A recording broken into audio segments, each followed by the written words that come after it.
Boom. Hey everybody, welcome to Season 2, Episode 10, a very special 4th of July episode From Guns to Keyboards. That's right. Happy 4th of July, Michael. Happy 4th of July. On this one, I guess we got to keep it America, right? All America. Which is, the news is helping us out. You know, we got BB next week going to visit Trump in D.C. Talks of a potential hostage deal. Is it happening? Is this it? Is the war over? Looks like, if you ask any major news outlet, we're basically getting to the end of the war. Though we have seen these reports come out in the past, so. I know, it's like, there's definitely an abundance of caution that needs to be had when reading these kinds of things. I agree. I really hope so. From a personal note, my team is supposed to go into reserve duty in a week and a half. Oh, I'm wow. not going to be going just because my wife is due. But, you know, as anyone who's listened to the podcast knows, I'm not really very encouraged by the war in Gaza, so I'm not so much upset about that, but there's definitely a feeling of, like, guilt of not being with my boys. Not being with your team. Yeah, they're my boys at the end of the day. And if anything were to happen to them and I wasn't there, like, I would be devastated. Do you have any details about where your team is going, how long they're going to be there for? 2 months, Gaza. But, you know, we're Yalom at the end of the day, so our job is to... I had even talked to my officer about kind of some of my moral difficulties around Gaza. And he said, look, you know, at the end of the day, we're not really a combat unit. Like, we're going in tunnels and we're blowing them up. So it's all Hamas infrastructure. There's nothing civilian about these tunnels at all. So, like, morally speaking, at least for our jobs, you don't really need to have that.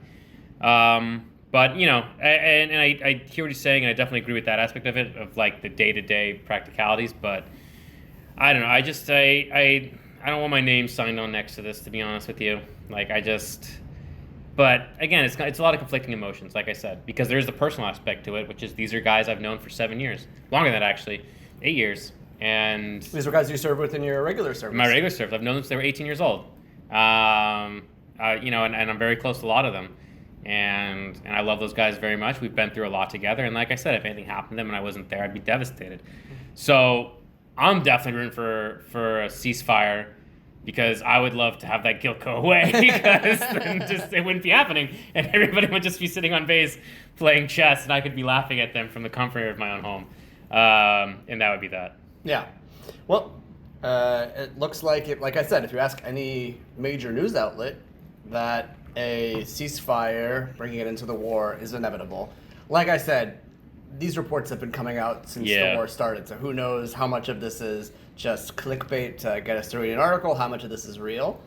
Though I do think that a couple things, if you know, you do, like, playing off of you saying that you really want a ceasefire here, you do have a couple areas of optimism, at least from my perspective. Mm-hmm. Area one of optimism, I think, is the way that Hamas looked at the beginning of the Israel-Iran war, where Hamas basically saw President Trump give a window of diplomacy to Iran that Iran blew. Mm-hmm. And after 60 days of failing to get a deal, as Donald Trump outlined for the Iranians, on day 61, the Israelis attacked.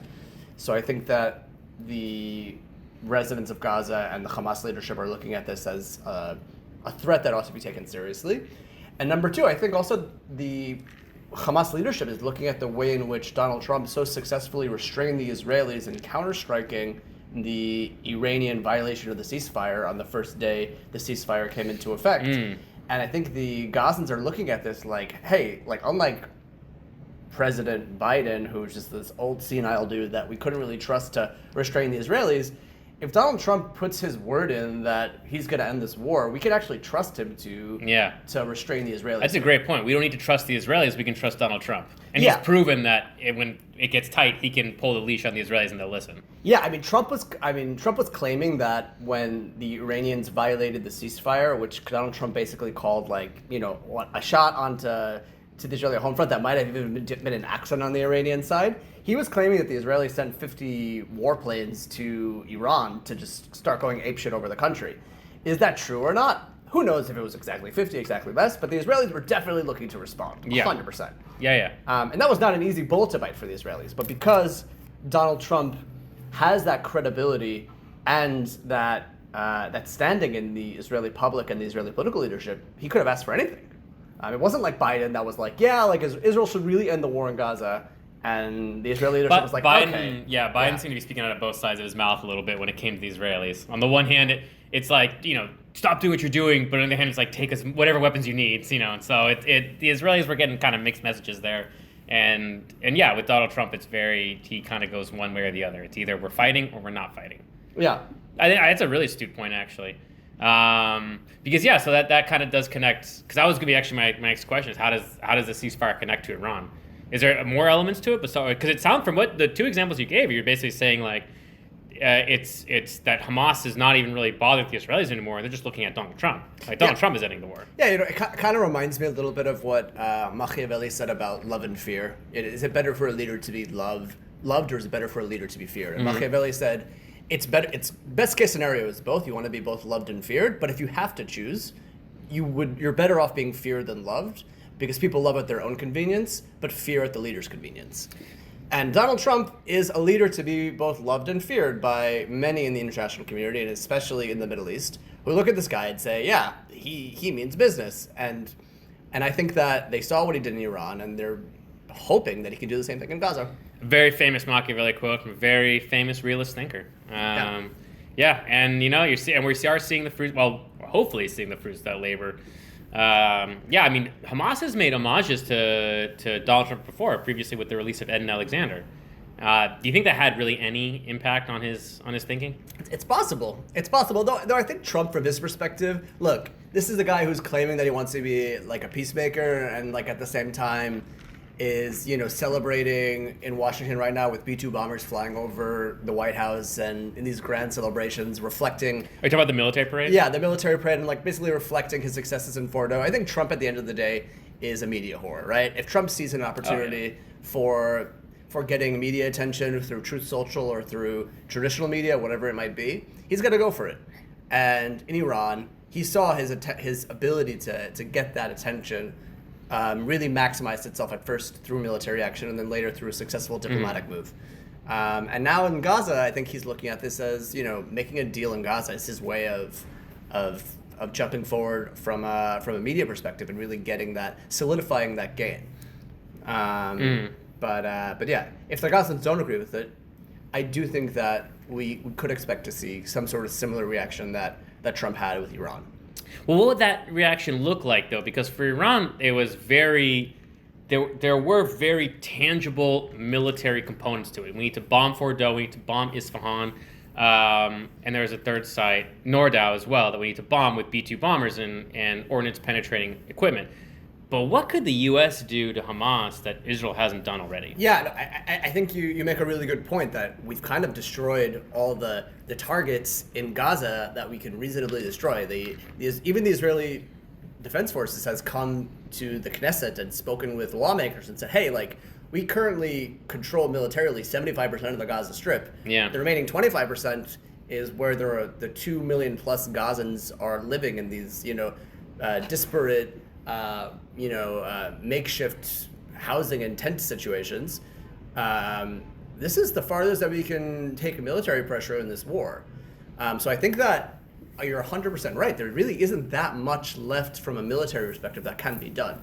What I do see that can be done here is not a military answer, but bringing in other actors that can challenge Hamas. Yeah, if Donald Trump decides to put U.S. backing behind Abu Shabab in the Gaza Strip, the leaders of Western Rafiah in the Gaza Strip that are currently backed by the Israelis, or backing the Palestinian Authority coming to the Gaza Strip, or backing some sort of other actor coming to the Gaza Strip, that can make a huge impact on the chain of things. If he basically says, you know what, you don't want to make a deal with me? Fuck you guys, I'm going to bring in some other Palestinians that are going to make a deal with me. That could be a big deal and support them as like a civil government along with like a military force against Hamas, kind of like in that scenario? Yeah, and then he'll say exactly what he said to the Iranians. You should have made a deal with me. You waited too long.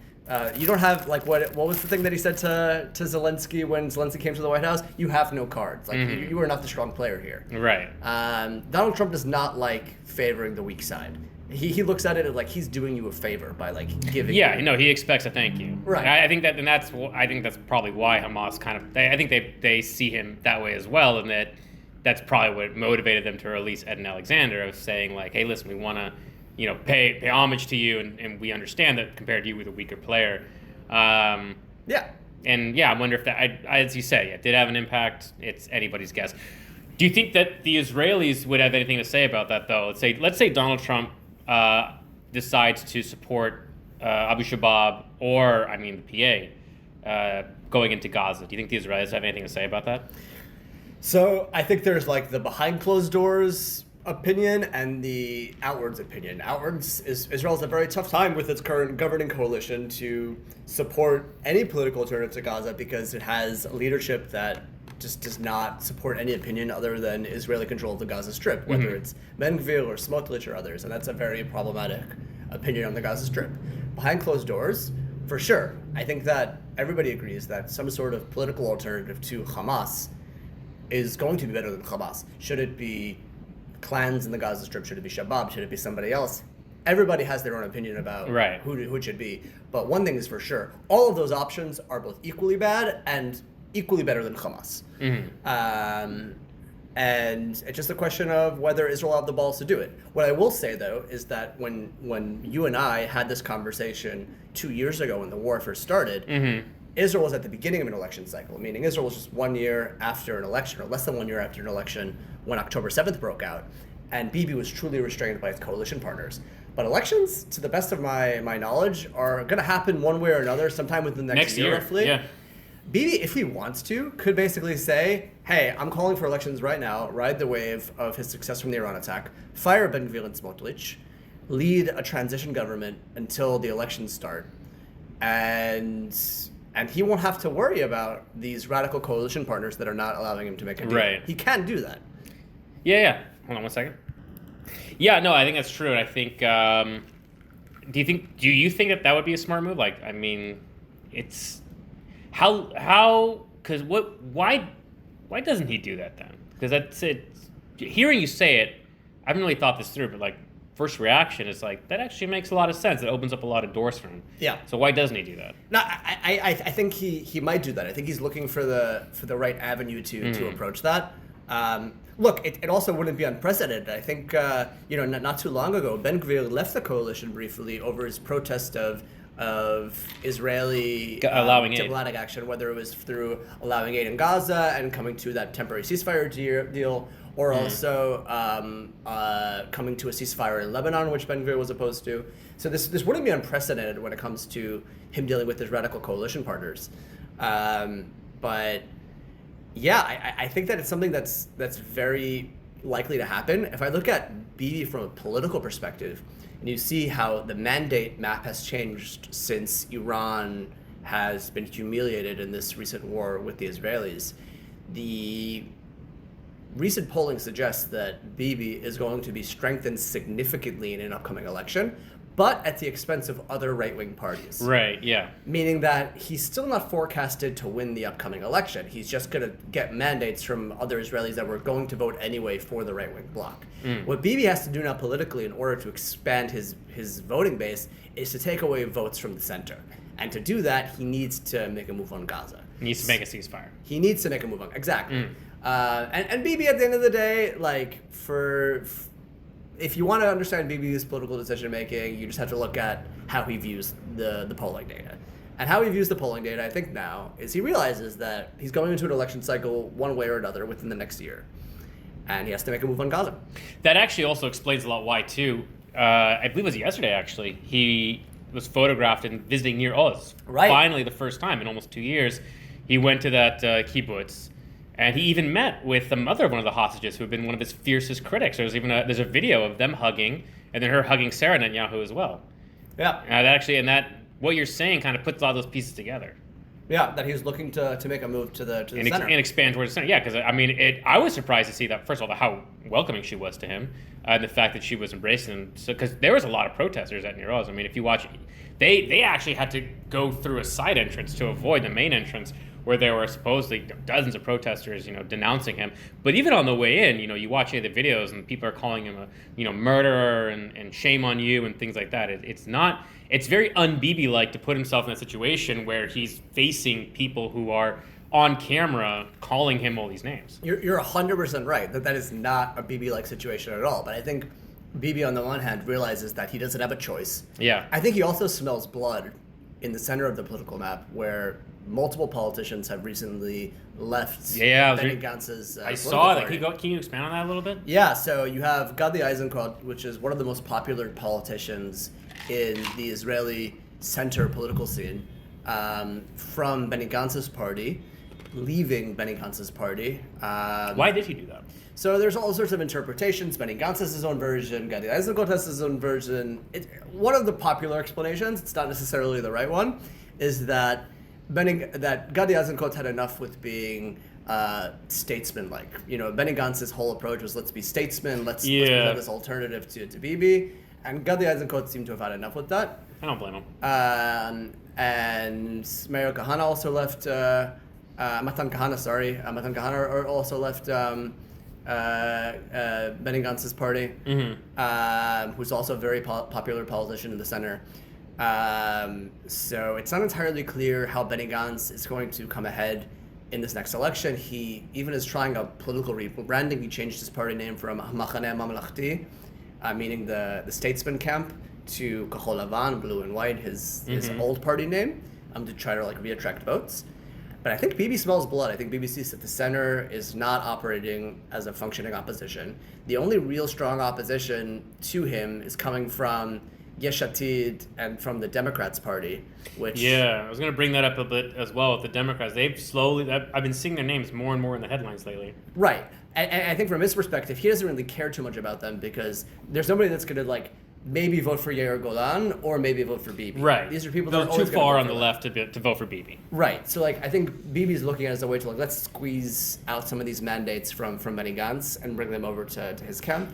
If I were to summarize it, I would say that Bibi's looking for people who would put security first and hold that as their number one priority, which is the majority of Israelis, to be fair. Right. Whereas a lot of people even in the center and the left, mostly the left, would look at Israel being democratic as their number one concern. They're more concerned over Bibi's judicial issues. Whereas people who are security, but maybe they're more liberal in their political thinking, but if they put security first, they go, you know what, it's too much to gamble on the trust of somebody else.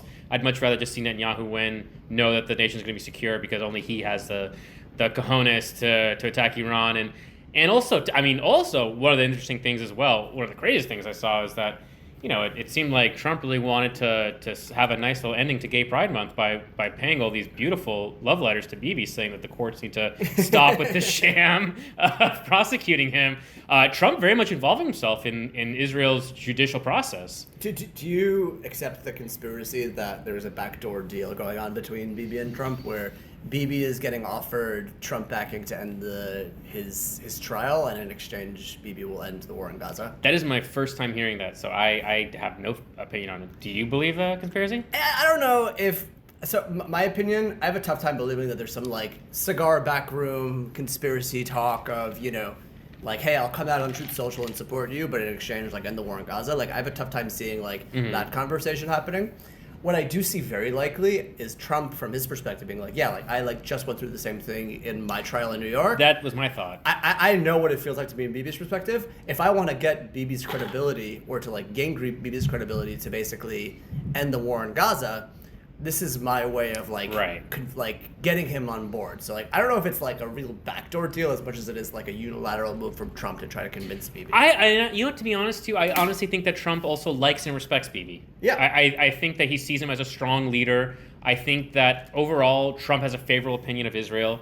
So it's not so uncharacteristic of Trump because Trump bases a lot of his foreign relations on personal relationships as well. I think a lot of people understand that.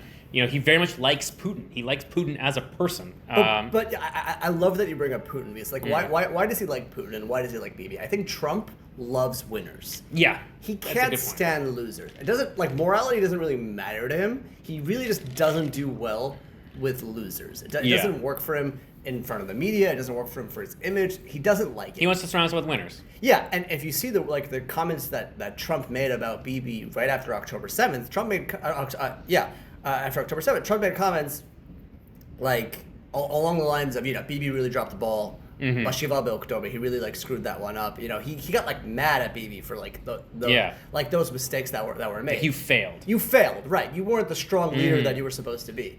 And that I think that very much explains his foreign policy. He's looking for those strong leaders to come in and to to basically do what they should do. He also made that comment about Israel and Iran. He said, like, I can't ask even though he did ultimately ask the Israelis to restrain themselves, but I can't ask the Israelis to restrain themselves as easily as I can the Iranians if the Israelis are the ones who are coming out ahead and winning. It's harder to ask the winner to restrain themselves when they're... Well, that was my biggest concern as well with the Iran conflict, was it's hard for an army to stop itself when it feels invincible. Right. And I think that Trump very much had that opinion as well. I wonder too, because Trump, at the end of the day, the America First Party is it's far more, I don't want to say isolationist, but it wants to be more America-centric and less of like a hegemonic steward of the world. Like Trump very much wants to kind of end the whole Pax Americana thing. And I wonder if maybe in Trump's mind, there's an idea of, if America's going to pull out of certain regions of the world, then they need to leave behind good stewards who can take care of these regions and keep everybody in line for them. Yeah, exactly. And I think that's, part of what Trump is what's kind of like saying with the whole Iran conflict. He was kind of saying, like, yeah, you didn't make a deal with me. I'm going to let my mad dog Israel, like, take care of you. And then you can come back to the negotiating table and talk with me. Yeah. And, like, I think that's what he's going to basically do or try to do in all of the different conflicts that he's managing right now. Like, we view the entire world as centered around us because we live the Israeli-Palestinian conflict and the Israeli-Iranian conflict. Right. Trump is doing the same thing with Ukraine, Russia. He's doing the same thing in other conflicts globally. And he's trying to think about the way in which he could basically use his quote-unquote mad dogs to do the dirty work for him and save U.S. taxpayer money, which he's currently bringing back to taxpayers with this big, beautiful bill that he just passed through conflict. Hopefully. I mean, I don't know. I haven't seen too much into it, except for the AI provision, which I'm very much against. Anyways, bring it back to Israel and America. So next steps. So we do think that there's going to be a ceasefire. Then does that mean that Israel won? Winning and losing, in my opinion, in war, and I would love to hear your opinion on this as well, is not how badly you hurt the other side or how much damage you cause. It's a pure question of whether or not you achieved your objectives. Mm-hmm. And if a ceasefire is called right now, a permanent ceasefire, the only way Israel can claim victory is if its objectives were met. And its two objectives from the beginning of the war have never changed. Returning all of the hostages and destroying Hamas as a political and military force in the Gaza Strip. I highly doubt that those objectives are going to be met with the ceasefire, meaning that I highly doubt that full Israeli victory, as Bibi has been calling from the beginning, will be met. Because I don't see any reasonable situation in which Hamas is going to, at the very least, give up its military presence in the Gaza Strip through diplomacy. I don't see that happening.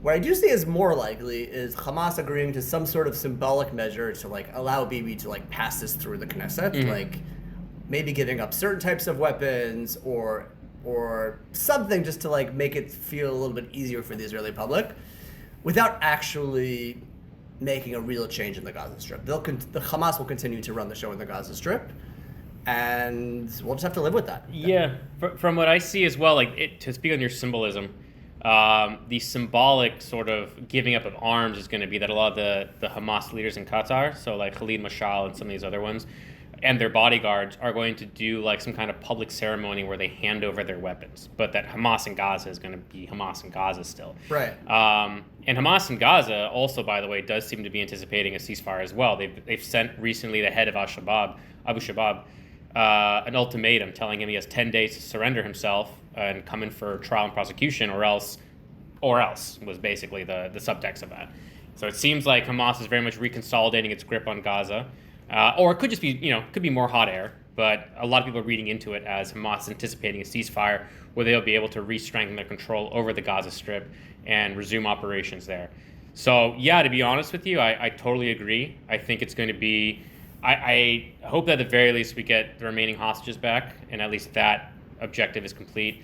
But in terms of overthrowing Hamas, I mean, it does unfortunately seem like Israel is going to fail in that objective in the war. And the fact that Hamas, what will happen next to Palestinian resistance is a much bigger question. I think Hamas as a powerful, look, Hamas's goal from the very beginning has always been they wanted to be taken seriously as a political entity, which in the post 9/11 era was never going to happen as an Islamic organization. Even though Hamas has been denounced by Al-Qaeda and ISIS for being too moderate and un-Islamic, it didn't matter. We view them all basically as like Islamist groups, and at the end, if you're going to be fighting under an Islamic banner, but still demanding political recognition in the post 9/11 era, when you don't have like, look, if you're Saudi Arabia and you have 50 years of alliance already lined up and that goodwill already built, sure, you can get away with it. But if you're Hamas, it's just not going to happen. So I do think that we are going to be moving forward into a new era of Palestinian resistance, and I think it's going to be taking place in the diaspora. I think Palestinians have very much won the propaganda war globally. That's another major Israeli failure. I think a lot of these elections, like for instance, what we're seeing in New York with the new Democratic forerunner, his name escapes me at the moment, who again he hasn't denounced Israel so much as saying like Israel doesn't have the right to exist, but he does promote, he does believe in the phrase globalizing intifada. I think that's really a sign of things to come. I think that the Palestinians understand that the war is not going to be won on the ground against the Israelis. The war is going to be won in places like Washington, D.C. and London and Paris. And that's going to be the next focus and emphasis for the Palestinian resistance movement, which is, in my opinion, much smarter because all of these violent Palestinian resistance movements have failed time and time again to answer the question. Once they get established, doesn't matter if you're PFLP, Black September, Palestinian Jihad, or Hamas. Once you're established, you then have to answer the question of A, how are you going to militarily defeat Israel, or B, solve the underlying political problem that you're attempting to overcome. Neither one is able to do that. So I think the diaspora is going to be very much taking up that mantle themselves and advocating from the political back doors. And I think we're starting to see signs of that already. Yeah, I think you're right. Also, owing to the fact that the Palestinian diaspora is very likely to grow significantly in numbers absolutely. when this war ends. I mean, look, at some point, we were talking in previous episodes about Donald Trump's plan for Gaza, about Gazans voluntarily relocating. Will it happen? Will it won't happen? Probably the Trump plan for Gaza won't ever be implemented. At least that's the way it looks right now. But either way, there's no scenario in which we're not going to see mass migration out of Gaza after this war. Yeah? 100%. The reason why there's no mass migration right now is because Gaza is currently is subject to a combat zone as a result of this conflict between Israel and Hamas, and it's very difficult to promote full freedom of movement for civilians in a combat zone. But if and when this war ends, the first thing that a huge amount of Gazans are going to do is leave the Gaza Strip. If they can't do so through Egypt, they'll do what they did before the war started. They'll literally get on rafts and go to Cyprus, to Greece, to parts of Europe that they have easy access to, and they'll get out of the Gaza Strip. That's inevitably going to happen. It doesn't matter how much aid you send into the Gaza Strip, that's inevitably going to happen. I read a statistic that before the Gaza war happened, something like a third of Gazans, a huge number of Gazans, had left the Gaza Strip voluntarily because the economic situation was just so dire in the Gaza Strip, leading many, especially young people, to just leave and try to seek a better life elsewhere. Absolutely, yeah. And not only in Gaza, but in the Palestinian territories in general. I mean, one thing that really defined this generation of Palestinian youth is that they're much more cosmopolitan than their older generation. Like they tend to be much more connected to the world. Their English tends to be much better. I can speak firsthand. I mean, I remember being in Beit Hanun and finding textbooks, PhD level textbooks written in English, and just going through them and being amazed of just how, I mean, these are people living in like shanty towns, of just how well educated they were. Right. That they had these books with them. So yeah, no, you're definitely seeing an immersion there. I think, and one of the things I've noticed as well is I think Israel even recognizes this. The government recognizes that they've lost a major political battle, and it seems to be that. And tell me what you think about this, because the coalition ministers have all come to Bibi and said, you need to unilaterally annex the West Bank.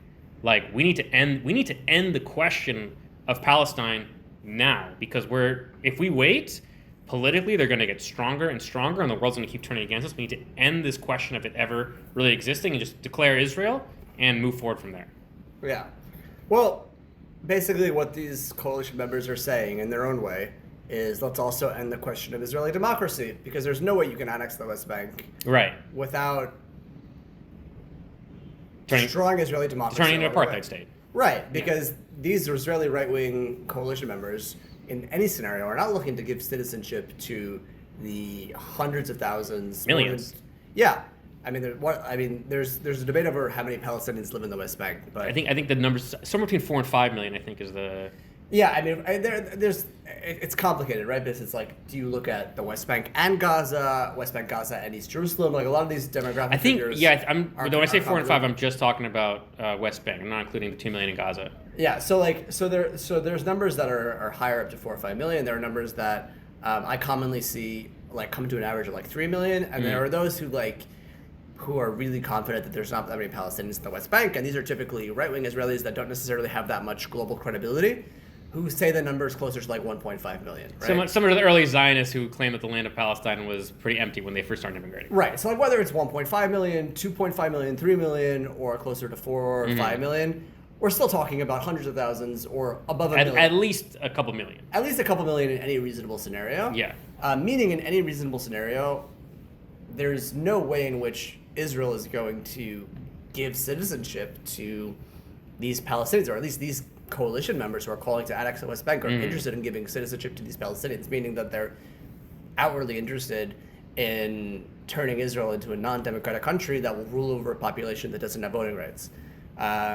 Which de facto it does anyways, but at least at this point there will be no hiding behind the Palestinian Authority. But you know, I don't know if it de facto does that anyway. I don't know if I 100% agree with you on that, because at least the Palestinian Authority in major Palestinian cities is responsible for security. It's responsible for civilian affairs. Yeah, Israel does go in and raid Palestinian cities for preserving its security interests, but Israel doesn't have civil control over it in the same way that the PA does, but the PA is very widely understood to be kind of working in conjunction with the Israelis, and Israel does have full autonomy to enter wherever it wants inside the West Bank and do whatever it wants. Sure, but you know, one can also not to compare, but I'm totally going to compare. Yeah, exactly. Not to compare, but I'm totally going to compare. Go on.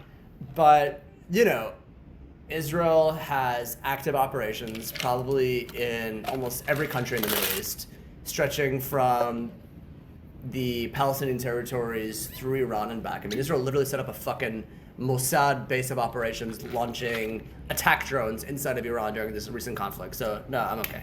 I'm saying I'm okay because Dillon is offering me. We got some bourbon going here for 4th of July. Yeah, that's right. Bourbon and what's the proper whiskey sodas going on Yes, sir. It's hot summer day, nothing better. In celebration of 4th of July. But yeah, I mean, look, Israel has a very effective security system that knows at a tactical level to get the job done. But you're not comparing because that comparison wouldn't make any sense. I'm not comparing. Okay. But what I'm saying is that Israel is actively violating the sovereignty of basically every single country in the Middle East that poses a threat to it, including in the Palestinian territories. It does it a little bit more in the Palestinian territories, but actively... I would say so. Because it has a stronger presence and also it's geographically closer, but it's actively doing that to a certain degree in all the countries that it views. Well, Israel using, Mossad operatives inside of Hezbollah, who may or may not have originated as Hezbollah operatives before they switched over to Mossad, is very different from Israel trying in military courts Palestinian civilians who they pick up in the dead of night in Ramallah and Jenin and Hebron and all these areas. You're 100% right. I agree with you, and I'm not trying to argue. I'm just saying that at the end of the day, I know you're trying to compare, but it minimizes, I think, Israel's. Look, I don't want this to turn into a whole are we an apartheid state or are we not? I agree with you that if Netanyahu does what his coalition members are asking him to do, that yes, we will be by every reasonable metric and legal metric an apartheid state. Right. I don't think we are now, because I truly do believe that under the current situation, despite Israeli military action in the West Bank, the situation, not just legally, but de facto, the situation in the West Bank is that the vast majority of the Palestinians, something like 95% of the Palestinians, are ruled under a civilian Palestinian government. And something like half of that population is even security-wise controlled by the PA in major Palestinian cities. So I don't view it currently as I think I don't accept the current. I think de facto we are, just because Israeli operations expand the entirety of the West Bank, even in PA-controlled areas, and Israelis' security forces have allowed themselves open operations to go in and arrest whoever they like, and try them in their own courts, and with a 99% conviction rate. And I think that at the end of the day, that is de facto. You have de facto apartheid in your backyard. But whatever. Again, we both said our pieces. I'll shut up. You, the listener, are smart enough to make your own decision and come listener. to however you like. Let's change the subject to something that I really wanted to talk to you about, which I'm very excited to. After our last episode, you and I went out for beers and pizza, which no matter how heated these podcasts get, that's just what we do, because at the end of the day, I love Michael. He's got his crazy ideas, and I got my crazy ideas. And it's also a great combination, beer, pizza, and Dillon. Beer, pizza, and usually, we have fantastic conversations afterwards, on mic and off mic. And one of the things you said to me that was really interesting, and is you said, don't you think that you're a little too harsh on Israel? And I mean, I sold you off camera as well. I could turn that around and say, don't you think you're a little too forgiving? So I think it'd be cool if we each kind of come in and say our pieces as to why we are the way that we are. Like, why are you so forgiving towards Israel, and why am I so harsh against it? Yeah. Do you want to begin, or do you want me to begin? I think you should begin. I'll begin then. So, I view the world. Let me switch gears a little bit. I like history. I really? No, I do. I don't usually tell people that, but I like it. In the past year alone, I've read something like 60 books. Most of them centering on history, a little bit on psychology, religion, mythology, but mostly history. And when I open a history book, I don't open it up and ask myself, who are the good guys here and who are the bad guys? At the end of the day, I'm reading about a series of events, and within these of groups of people, each with their own motivations. Everybody has their own motivation for doing what they're doing. I don't see it as a black and white good guy and bad guy. I think most people who study history or who read history books also see it that way. Is that, unless you're like super pro-America and you're reading about the American Revolution, then yeah, you might see the revolutionaries as the good guys and the Brits as the bad guys, just because, that's the story you're born into, and you want to, reinforce that story. But in general, when you're studying history, you're not asking yourself who's good, who's bad. You're asking, what are the motivations here? Why are these people doing what they're doing? What are all the events happening around them? What's the context in their lives that are causing them to act the way that they're acting? And when people are talking about current events, people don't see themselves as living through another period of history. They see it a bit differently. They see it as politics. And when you bring politics into the mix, a different part of the brain starts working. The frontal cortex, which regulates logic and cognition of thinking, starts to shut down a little bit. And you start going more towards like the center of the brain, which is much more emotional. And people start relying on that when they start thinking about politics. So people kind of get very tribal and very angry when you talk politics with them. Because that's a part of the brain that's very active. People don't see it as like, I'm living through a piece of history that 500 years from now, people are going to dispassionately discuss. And so when I look at the Israel-Palestine question, I don't look at Israel as like, I don't come into the story saying like, okay, the Israelis are definitely the good guys, and how am I going to reinforce that by pulling historical facts that I can, use in a debate? I say, are Israelis truly and earnestly passionate partners for peace? And both from living here, living amongst Israelis, and listening to them talk, and just from reading a little bit deeper into the story, my conclusion is no. I don't think that Israelis are passionate and earnest partners for peace. And look, that's just my opinion. So why am I so harsh, right? Because at the end of the day, the first and last question I ask myself is, how is the next generation, how are my kids going to live safely here? And I want to come to a solution that's going to bring that. I believe that war begets war. And that militarily, I don't want to get too much into like my own perspective. I want to keep it on the subject of why I'm so unforgiving towards Israel. The second reason why I'm much more aggressive towards Israel is because I myself am an Israeli. I might be an immigrant, but I'm still an Israeli. And I'm still a veteran of the IDF.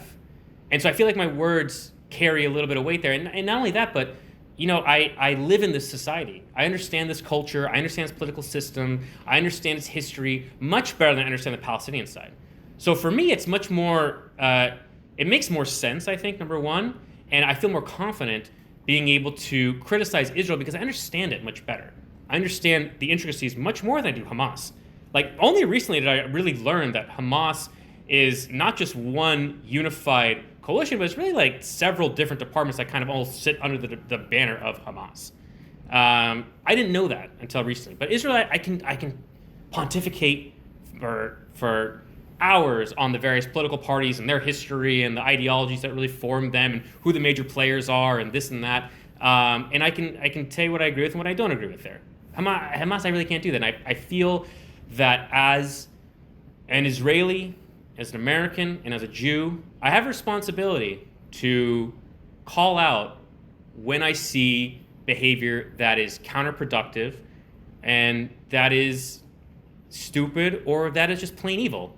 And for me, I feel like my time is much better focused there because at the end of the day, nobody wants to listen to yet another Israeli, American, Jew, IDF guy criticize the Palestinians. No one's going to listen to that so much. I can go on for hours about why I think that the Palestinian resistance movement is just an absolute clown show, but I think my time is much better spent focusing internally and looking left and right and saying, here's why I think the problems are here, and here's how I think we can fix them. So yeah, those are kind of the two main reasons. And if you see in a situation that problems that need to be fixed include changes on both the Israeli and Palestinian side, do you think that you currently fairly focus your energy on both sides, or do you focus more on the Israeli side because you think you have a personal responsibility as an Israeli to only focus on that side? I think that if I'm ever going to hope to affect any change, which is not really my goal, but if I am going to affect any change, it's only going to be on the Israeli side. At the end of the day, I don't think I have any influence on what the Palestinians do. The Palestinians are going to do what the Palestinians do, regardless of what I think. I can sit here and tell you what I think they should do, but even... You know what? Even if the Palestinians do, let's say, something that I would agree with, for instance, like the Great March of Return in 2018, at least during that first week before Hamas got involved, you know, for years, people have been saying, for decades, people are like, where is the Palestinian Martin Luther King Jr.? Where is that guy who's going to lead the Palestinians in peaceful resistance? And when they did, what did the Israelis do? We shot them. So my effort and my time, I think, is much better spent focusing on what the Israelis can do. And look, I've said this many times, and I'll say it again. We are the much stronger player here. We view war as like, you know, this war failed, so we'll try another war, so we'll try another war, so we'll try another war.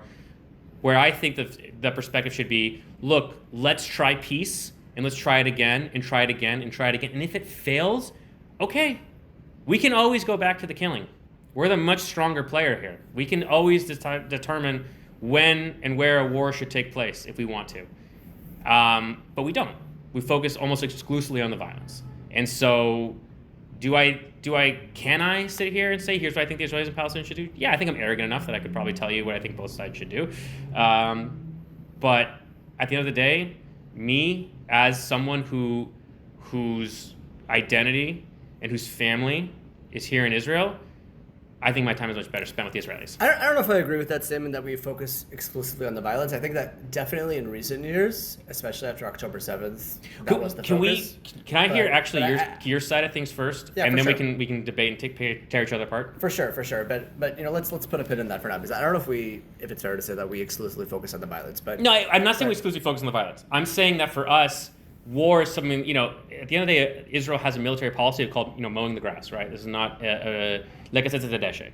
You know, it's something that the IDF says, you know, we're going to go in every few years and just, you know, pick off the militants and go again and again and again. And this was very much the policy, at least for the decades leading up to October 7th. Right, which could be argued, by the way, that that's actually a peace-oriented policy, yeah? Because basically what's behind, like, the perception we can argue it, but like mowing the lawn. Let me, it's like this perspective. Hold on. I'll give you a perspective.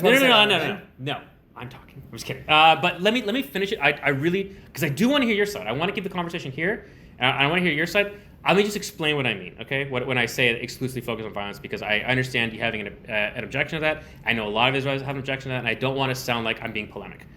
I think that for the Israelis, they are very comfortable of always returning to the battlefield. I don't think Israelis are comfortable returning to the negotiation table. I think they're more comfortable with the battlefield than they are on the negotiation table. I don't know if I agree with you, but you're not interested in me responding right now. But we'll put a pin in that for now, and we'll talk about it later when you want to talk about it. My perspective, you know, I brought up Machiavelli in the beginning of this conversation, and the reason why I brought it up is because last night I had trouble going to sleep, and I was reading as a way to bore myself to sleep, to go to sleep a little bit faster. I was reading some interpretation of the Prince. Somebody in the modern era writing basically how he interpreted reading The Prince.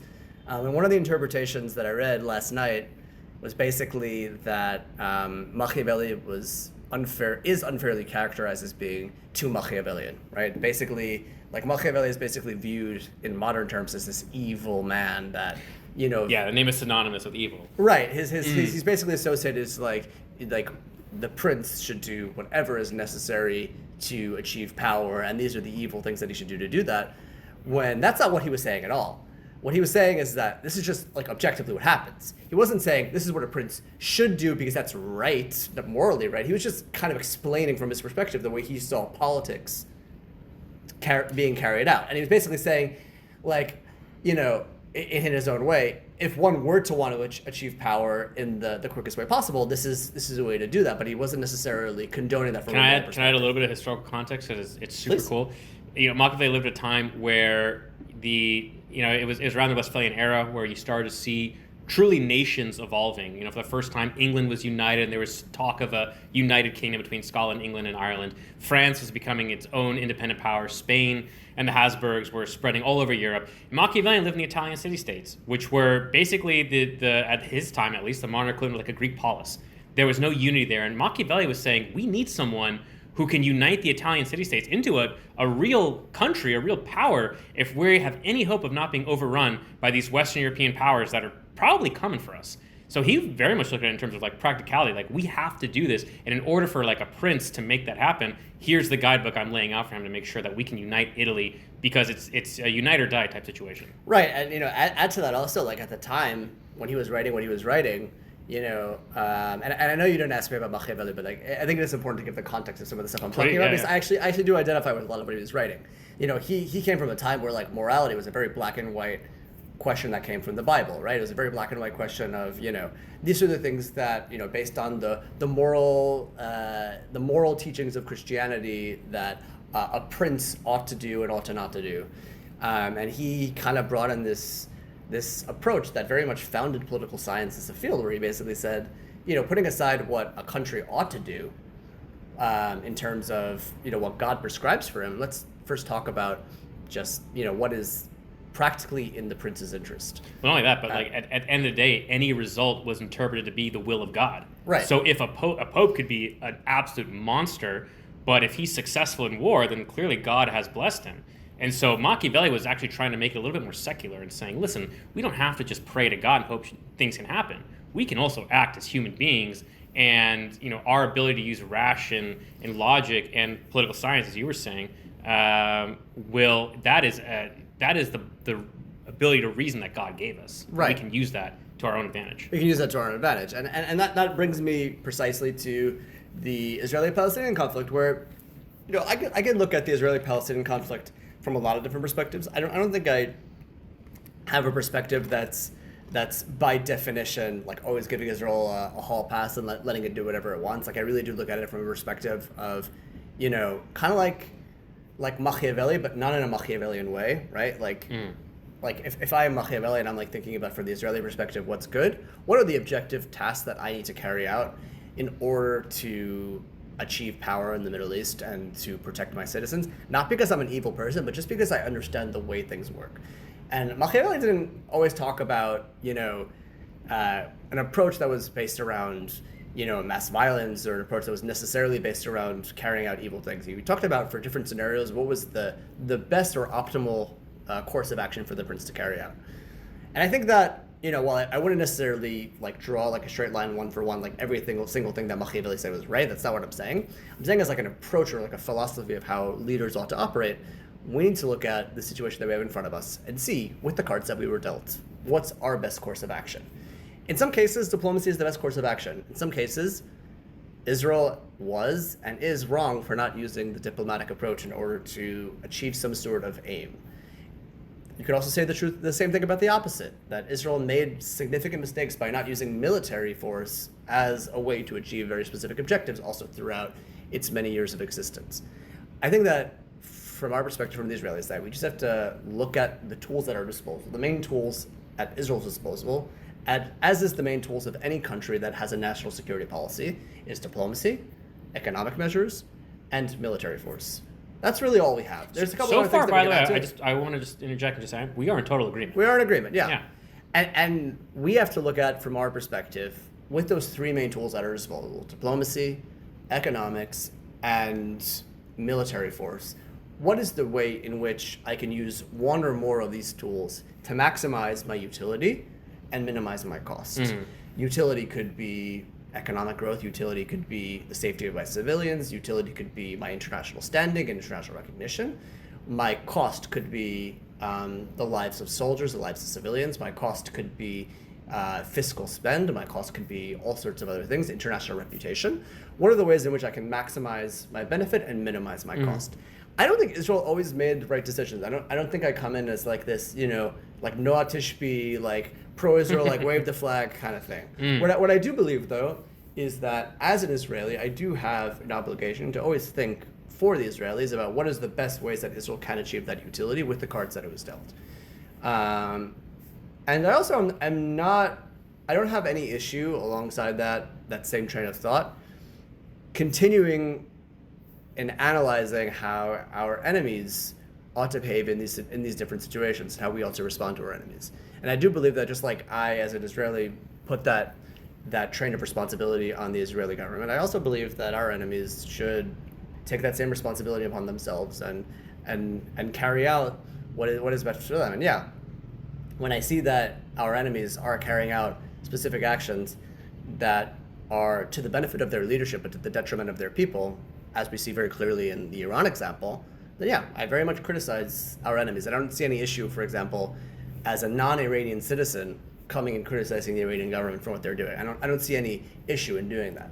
I think, first of all, let me just say that with everything you said, it's interesting because I totally agree with you, and yet somehow you and I have kind of come to very different ways of perceiving you even said yourself, as Israelis, our responsibility towards our country.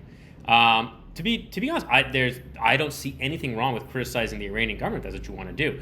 I think, however, that my time is just simply better spent looking inwards, looking at the Israeli government, because I spent more time learning about Israel, and I can speak to somebody on the ground. I can speak, as somebody on the ground who is able to kind of have more of his finger on the pulse a bit more than somebody abroad in the diaspora. You have more credibility. It's not even necessarily credibility. It's also just like, for instance, I go on. I remember earlier in the war being on like Twitter or Medium or whatever site I was on, and somebody making a line of like, no, most Israelis want a two-state solution. And I'm like, dude, as an Israeli on the ground, I can promise you most Israelis do not want a two-state solution. Here's some data to back up what I'm saying, just so you're aware. But like, as someone living here even in Tel Aviv, I can tell you straight up that is just patently false. That's what I'm saying, is that you and I just have access to information just by living here and being able to talk to our neighbors and our colleagues and family members and friends, and just kind of getting a sense of how people are feeling and what they're thinking, that people who aren't here do not have. And so as a result, look, I don't think there's anything wrong with criticizing the Iranians or with any country. Anyone can criticize anything they want. I'm not, Douglas Murray being like, you haven't been there, so you can't criticize. I just think that I have much more to say about the Israelis because I live here and because I'm more familiar with Israeli current events. Does that make sense? That makes total sense. I completely understand what you're saying, but I think we also have to be confident enough, and I'm not saying you're not confident, but I'm saying that we do have to be confident enough to expand our range of criticism to include all parties in the conflict, not just the party that we're most familiar with. Because at the end of the day, if we're only criticizing the party that we're most familiar with and we're not criticizing the full picture, then by definition, our criticism is going to come out biased towards the party that we're most familiar with. And I think that that's sometimes the issue with with much of modern liberal thought. And I'm not necessarily attaching what you're saying with modern liberal thought, but I do think that there's some nodes of shared values there. This feeling of whether, if we're going back to discussing the United States, like a lot of Americans also criticizing U.S. involvement overseas in Middle East conflicts and foreign conflicts and in other things, I think that we sometimes feel this sense of personal satisfaction from criticizing the thing that we're familiar with and that we can talk about, like Americans criticizing the American government getting involved overseas, Israelis criticizing Israeli military action, we feel the sense of like, yeah, like I'm doing like what I need to do because this shows that I have this like worldly enough view to on the one hand serve in the IDF and be a soldier in Miluim in reserve duty and like do what I need to do to protect my country, but at the same time also care about the other. There's something very beautiful about that, and I can really respect that. But at the same time, it's very slanted, right? Because the whole reason why you're criticizing the Israelis is just by virtue of you living here. Had you lived and grown up in Gaza and you had that same perspective, your whole worldview would be very much focused probably on internally, on Hamas and focused on them. And by the way, just to interject really quick, the people who I respect the most are those Gazans who can look inwardly and say, hey, I don't like Israel, but here's a whole list of things I have against Hamas and have against Palestinian society. Right. And those people have way more credibility than somebody like you or me being like, oh, here's the problems with Palestine. Well, it's like, of course you don't like Palestine. You right. fought a war against them. But if you're Palestinian and you're saying, and you know what it also does as well, is it builds the confidence and reassurance that like, hey, these people actually exist. Right. They're not just a bunch of monsters. And I think people on the outside looking inward, who would say, God, the Israelis are a bunch of maniacs. And then they hear, somebody who is much more critical of Israel, and they say, "Oh, okay, these people are much more nuanced and complicated than that." But shouldn't we find the middle ground there? Like, don't we have the ability as Israelis? I want to say one thing. Wait, let me just finish up this thought. Shouldn't we, at the very least, just say, yeah, as Israelis, we do have a responsibility to criticize the Israeli government and its decisions because we love Israel, and in order for us to enjoy all the benefits of Israel, we want Israel to make the best decisions for itself because we enjoy those benefits and we pay those costs when it makes those mistakes. That's fair. But shouldn't we also fill out that picture by saying, we're not alone in this neighborhood. We're living next door to Palestinians. We're living next door to Egyptians, to Jordanians, to Lebanese, to Syrians. Further neighbors outwards, Iraq, Yemen, Iran. Why should we be hesitant to expand that view to other parties as well? Why should we give what I would view as unnecessary bias towards just our own home country when these other players are active parts of this conflict? So, if you want to criticize, like I said, if you want, you are allowed to criticize whoever you want. I really don't have a problem with that. I want to answer your question by touching on 2 points that you made earlier. One, you said, we should have the confidence to be able to criticize a lot of these other people you mentioned, whether it be the Syrians, the Iraqis, the Iranians, whoever it might be. My concern is that confidence often is misplaced arrogance. Is that oftentimes when we're criticizing, we are seeing it through a very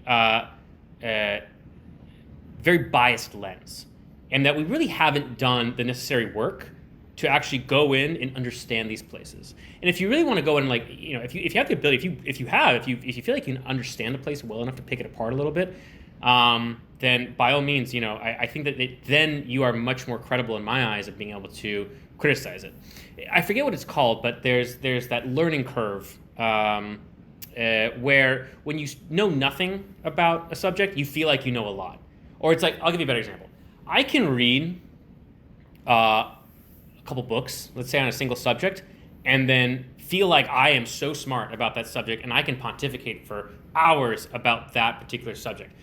But the irony is once I read 10 or 20 books about that subject, I feel like I know nothing about it because I realize just how nuanced and how many different things, how many different aspects come to make whatever it is I'm reading about what it is. So this is my biggest issue with a lot of people who say like, oh, let's go criticize, I'm going to tell you what the Iranians should be doing and I'm going to be telling you what the Iraqis should be doing, the Lebanese should be doing. When the reality is like, you don't have any concept of these people at all. I'm not saying you. I'm rhetorically. So, I don't mean to insult you. Can I finish just kind of my second point as well? You mentioned as well kind of the liberal view. The ability, you're saying like it's criticize it because it's fashionable. Is how I would sort of summarize your second point. Saying there's people out there who they criticize because they want to feel superior to the state that they live in and anything like that.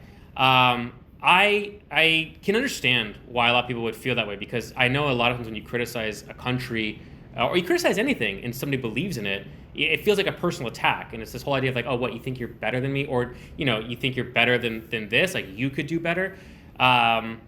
My answer is no. I don't think I could do any better. I think everybody's sort of coming with whatever perspective that they have and their upbringing, whatever information happens to be right in front of them. That I don't. I hope at least, that I'm not criticizing because I think it's fashionable.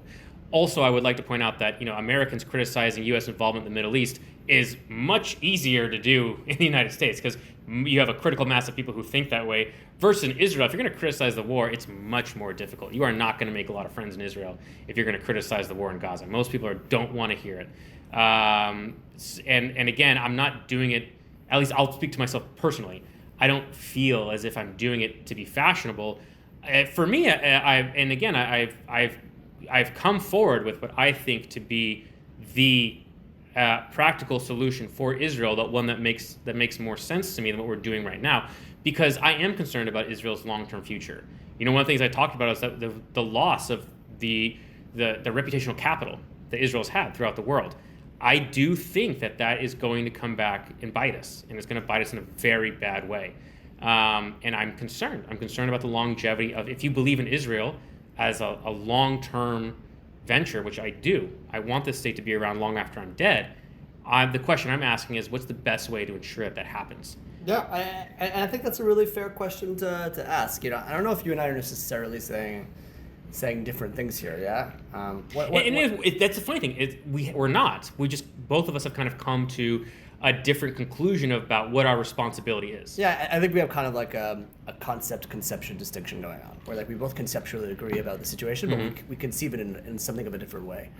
But what you're saying kind of reminds me a little bit of my university studies. You're taking me back more than 10 years ago to when I was studying at NYU, and one of the things, I was studying international relations at university.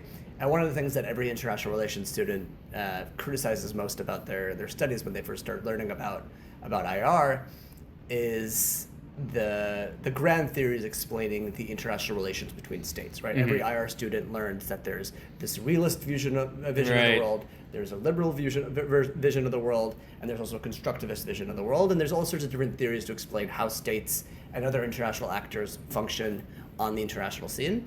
And IR students, especially in the beginning, tend to get very, very frustrated with these grand theories of how the entire world operates, because the first thing that the IR student will focus on is the nuance. The international relations student will say, hey, but there's actually very specific nuance in understanding what's going on in the Israel-Palestinian conflict, or in Russia's conflict with many of its neighbors, or in Central, Eastern, and Western European politics, or in the African continent. And how can we in our ivory tower kind of come up with these grand visions of the world when we actually don't know anything, right? Which is kind of what reminds me of this is when you were talking about the books that you were reading, right? You read a couple books about a topic and you think you know feel everything, like you know everything, yeah. And then you read 20 and you realize that you know nothing. And I remember one time I walked up to one of my professors, and I mentioned this to her. I was a very frustrated student. I also had this opinion. I was like, what the hell am I learning here? Like, what's going on? Like, what's going on? What is this? And I mentioned to one of my professors, and I said to her, I was like, listen, like this, I feel like we're oversimplifying global affairs here in our studies. We're not really focusing on the specific nuances that we have to understand as to why historical circumstances came to the way that they were. And what she said to me is very interesting. What she said to me, and I still think about her response to me until today, because I think that she rightfully put me in my place, is she said to me, no matter what, you will always have a theory for how you view the world. Mm-hmm.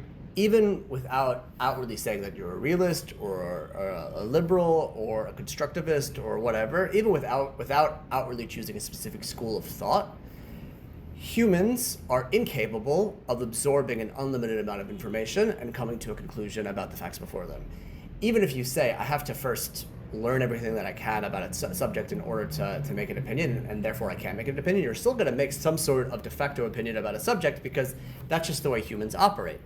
And there's no scenario in which you're going to be able to learn all of the facts about a specific piece of information. You can't read, let's say, about a specific topic. How many books are out there? It could be an infinite number of books. Try reading every book about World War II, for instance. Right, You'll exactly. never get through it. You'll never. You spend your whole life, you'll never finish. You'll never get to that point. Mm-hmm. So what she said to me as her counter argument, and I think she kind of rightfully put me in my place, and she was correct in her argument. She said, you have two choices. First, your number one choice is to think that all these theories are bullshit, like liberalist, constructivist, whatever.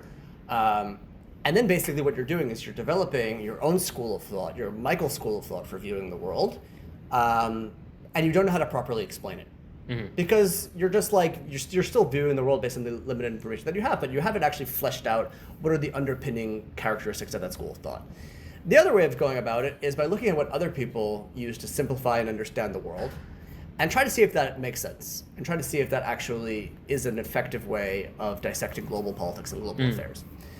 And I think to a certain degree, what she had to say, and I really do agree with her opinion, sticks with me today, because at the end of the day, we'll never be able to know an unlimited amount of information about the intricacies of the Gaza Strip, or about the intricacies of the West Bank. Even I, as an Israeli, living in the state of Israel, I don't have enough information to say I know everything about Israel and can. Yeah, I'm constantly surprised when I encounter certain Israelis, and I'm like, holy shit, you exist? Like, yeah, it's crazy. Yeah, absolutely. Yeah. And I think that what our responsibility is not to necessarily read every book. We should try to be as well informed as we possibly can. I think that we're better off when we do inevitably come up with these grand explanations for the world to be self-conscious enough to understand what is the logic behind that grand explanation. Whether it's to explain the Israeli-Palestinian conflict or the Russia-Ukraine conflict or other conflicts or even global affairs that are not conflict related. So yeah, I think that's kind of what brings me back to the conversation that you and I are having right now, where we're talking about, what right or intellectual ability do I have as an Israeli to talk about other people's. I don't think it's a question of right. I think it's a question of I am inevitably going to develop these opinions, but I'm not inevitably going to explain the intellectual underpinnings of the theories behind them. And I think that's our responsibility. I think that's fair, and I think that your professor has a totally fair response as well. If you are interested in developing a grand theory of the world, then you are, I think, far better off having your base as an already developed one and then going off from there. I'm not necessarily interested, though, in developing a grand theory of the world. To be honest, and to you and your teacher's credit, I probably do have one, and it's unconscious and I'm unaware of it, to be honest, or whatever it might happen to be. And again, to my greater point, you're right. Like, we are going to inevitably talk about and criticize other peoples and other nations, and we've done that plenty of time on this podcast. Both you and I have, and I think that's fine and that's valid, and our opinions can be taken as seriously or unseriously as the listener wants to take them. But to bring it back to kind of the original point of where do I think that my time is best spent is not if I want to, and I'm sort of currently doing it right now, where I'm diving into Hamas a bit. To my own point, I've read 2 books about Hamas, and I feel like I know so much about them, when in reality I probably know very little. I'm working on a 3rd one right now. It is very interesting, like I said, that I'm learning the intricacies of an organization that I had once viewed as this kind of like single, unified blob. That they're far more complicated than what I had initially realized. But even before I read the book, I feel like there's plenty that I can criticize about Hamas if I want to. It just, at the end of the day, this kind of brings me back to my original point of why am I so critical against the Israel, or why am I less forgiving of the Israelis for mistakes, let's say, is because my biggest issue with the way people talk about Israel-Palestine is that they talk about it through the lens of good and evil. The Israelis are the good guys, and the Palestinians are the bad guys, or vice versa, depending on which side of the question you happen to be on. And I think it's a very poor way of looking at this question. I remember even before the war started, I was walking my dog one time, and I met this woman a tourist, and she's like, oh, somehow we got on the topic of the Israel-Palestine thing. And I told her I had been in the IDF. And she's like, what do you think about it? And I said, look, I think these are 2 people who believe to their core that they're fighting an existential conflict. And when you're fighting existential conflict, what is not permissible? If the cost of failure is your life, the lives of your family, your community, your ethnicity, your culture, your history, all gone. And that is the cost of failure. If that is really the stakes, then anything is permissible. And that's how I view this conflict. I think both people have led themselves to the belief that that is the war that they're fighting. And my concern is that the people who whose mantra was never again, are now the perpetrators of a heinous act. That, again, I'm not saying we're committing a Holocaust. That's not what I'm saying.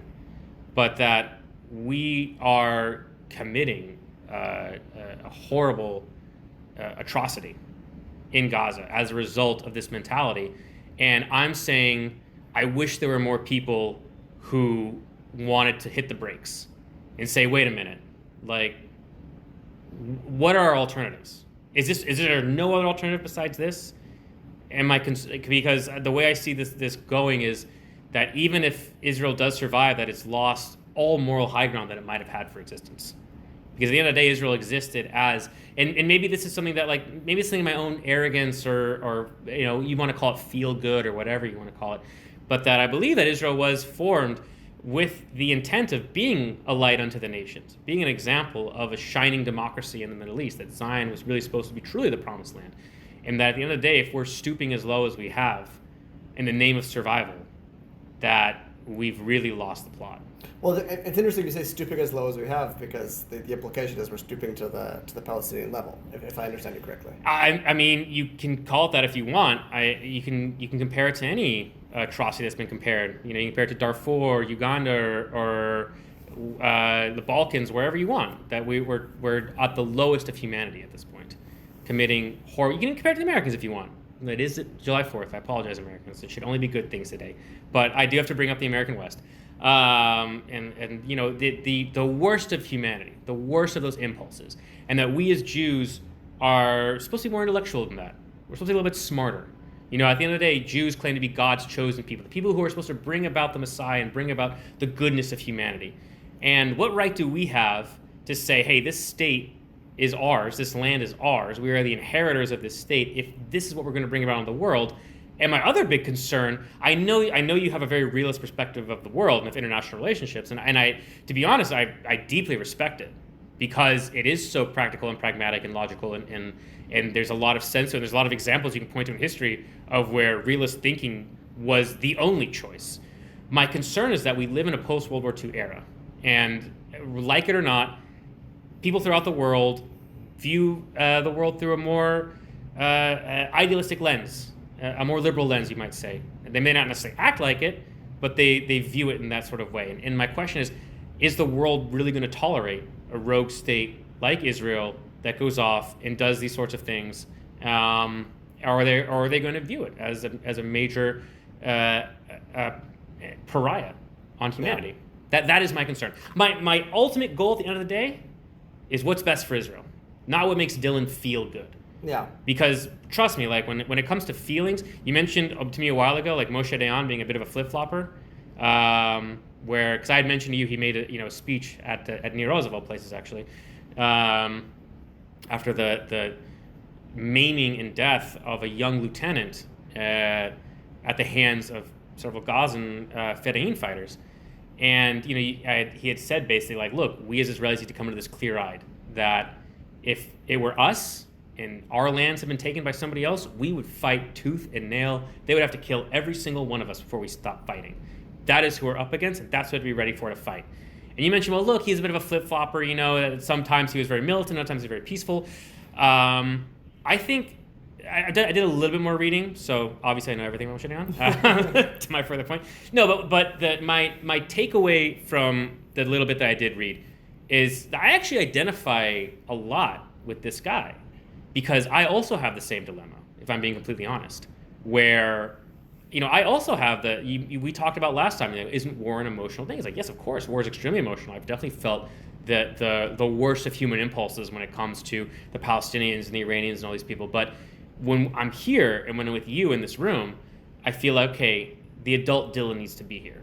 The thinking Dillon needs to be here, not the one that just is angry and wants blood. Right. That guy can, I can do that when I'm standing on my balcony with my dog outfit or whatever. But here, I need to stop and think, and I think that was very much Moshe Dayan. When Moshe Dayan he made this speech at a funeral for a man who died, a young man who died, and his wife and child were there. He's not saying this like rah rah the crowd, he's saying this. I mean, I assumed, I felt he was saying this very mournfully. Right. It's like, look, guys, like, I hate to break it to you. I wish this wasn't the case, but Right. this is what we're up against. By the way, what Moshe Dayan was saying could be interpreted both ways. Like a liberal could interpret it as absolutely. as we have to make peace with them because they will always think this way, and a right-wing conservative can look at what he was saying as being like, yeah, because they're always going to think this way, this is why we always have to fight them because this will never change. No, he mentioned very very distinctly in the speech that he didn't believe peace be possible with the Palestinians, but he did seem to actually kind of more fit to your end of thinking of where all options should be available and on the table, and for instance, when the Egyptians were making peace overtures after the 1973 war, Moshe Dayan was one of the fiercest advocates in the Menachem Begin government, saying like, yes, go to Camp David, make this peace with Sadat, let's end this, with the Egyptians once and for all. Like he was very, he jumped at the opportunity to make peace with anybody. Right. But at the end of the day, I think he saw the Palestinians specifically. He related them as he would. He put himself in their shoes and said, look, if it were me, right, you'd have to. You're not going to stop me. Right. Like doesn't matter what you do. You got to put a bullet in my head if you want me to stop. The one wonders whether he put himself in their shoes from a moral perspective or from a Machiavellian decision-making realistic perspective. Really, I think the second.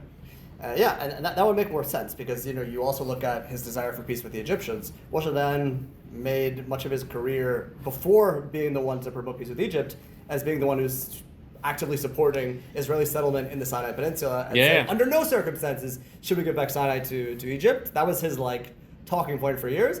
And then the Egyptians were interested in peace. It's like, okay, let's which you know what I respect a lot because I much more respect because at the end of the day the situation on the ground changes, facts change a lot. People are exposed to new information, and if your opinion isn't going to change as you're exposed to new information as things change on the ground, then you're just an ideologue, and it's hard to take you seriously because you're just so blinded by your own preconceived notion of the world that you're unwilling to actually face reality as it's presented to you. Whereas, if you're somebody who's going to change, you may not necessarily get consistency, but you get earnestness. Yeah. And I respect and appreciate that much more. Yeah. Moshe Dayan has this famous quote that only mules don't change their minds. That's fantastic. And I love that quote. And he that was very much him. He changed his mind at every corner, and he did it based on the changing data points that were available to him. And I think that that is what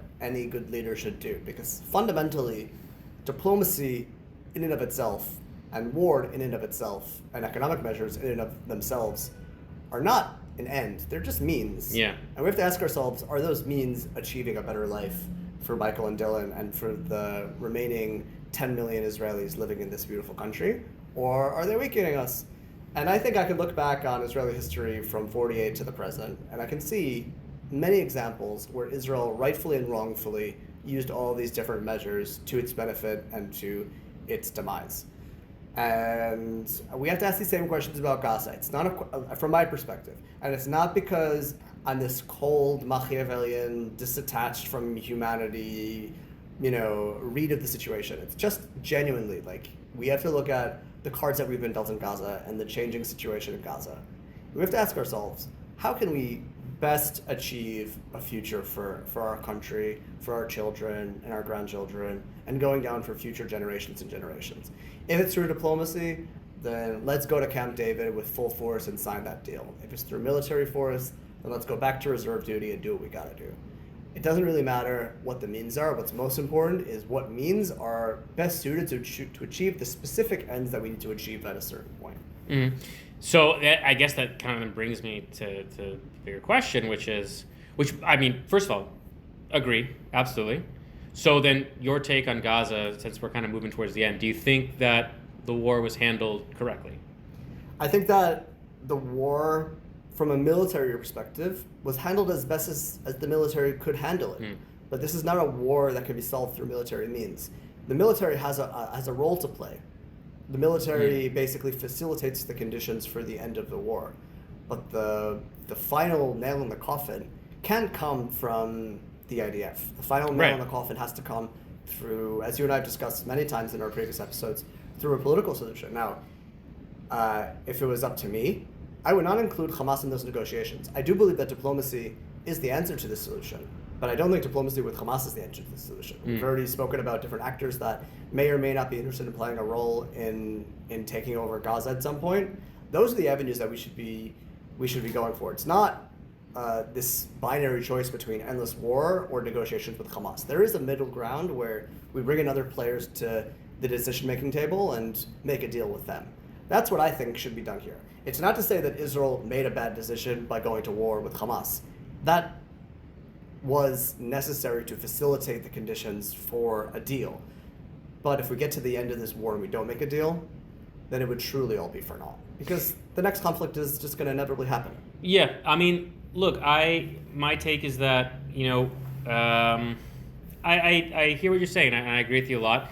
I think after October 7th, as a leader of any country, you are basically put in a corner where you have to react militarily.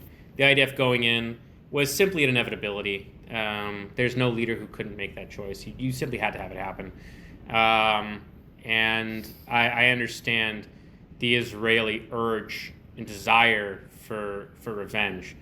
And I think I agree with you that the IDF, I think they were a little too heavy-handed.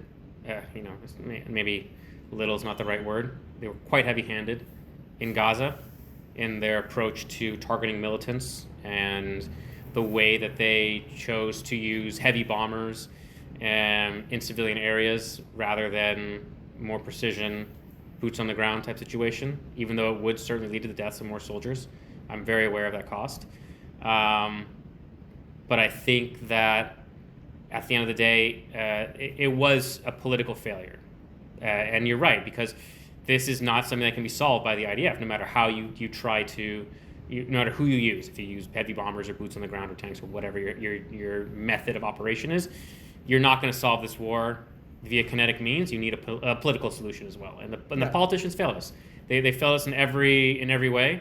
It certainly seems like the deal is going to leave Hamas in power, and it's going to mean that the next war, as you said, is inevitable. The term that's commonly thrown around here is smart power, the ability of Israel to, or of any country, not just Israel, to effectively combine military, diplomatic, and economic means in order to achieve the optimal end that it wants to achieve.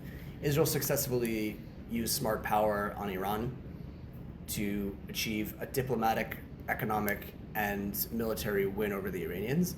It used smart power over Hezbollah to achieve a diplomatic and economic military win over Hezbollah. It's not using smart power right now in Gaza. It's using military power. If Israel will learn anything from its recent successes, in my opinion, it will take a play out of its own playbook from its successes in Iran, from its successes in Lebanon, and apply smart power as well to Gaza, and bring a successful end to this war that really does achieve Israel's objectives. If it doesn't do so, then we're just 2-3 years away from the next war. Yeah, I have trouble seeing what that political solution would really look like at this point, because at the end of the day, without the military backing of a third party, you're essentially going to leave Hamas in charge at that point. And at the end of the day, no matter who comes in to Gaza, they still have to deal with the never-ending dilemma of Palestinian nationalism. At the end of the day, there's a reason why groups like ISIS and Al Qaeda don't like Hamas, because they don't like nationalism. They don't like the concept of nation states.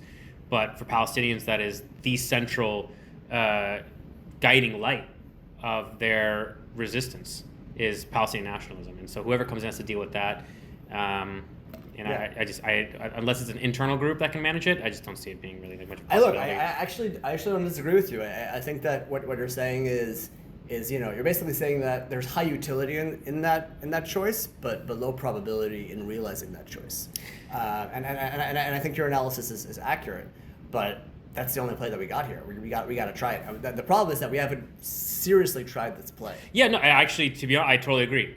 This should have been kind of the way we began the war, which was coming in with a coalition. I think Israel going at it alone was the biggest mistake. I think Israel sort of felt that its honor had been tarnished by allowing October 7th to happen, and needed to sort of re-show its ability to, quote unquote, I know we call it deterrence, but just to cause mass death and killing when it wanted to, and to show its might and power.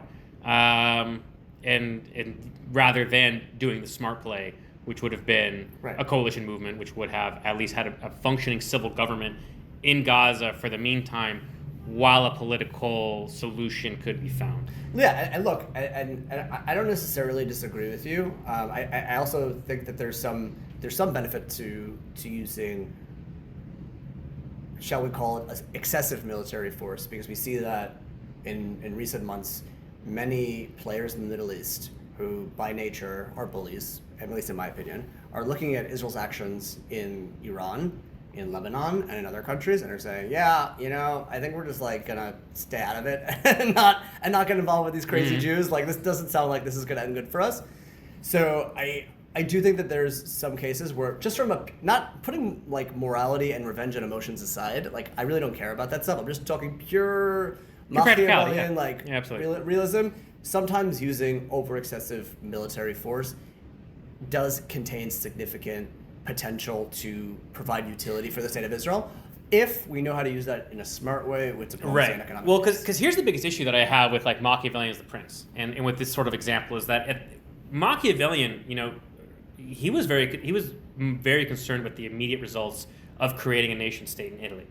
But if we take like a real life example, which let's take Germany in the 1930s, right? Hitler was very Machiavellian. He was very effective at using the brown shirts to shore up political power and to stifle resistance. He himself was a very charismatic leader who was able to really galvanize the German people.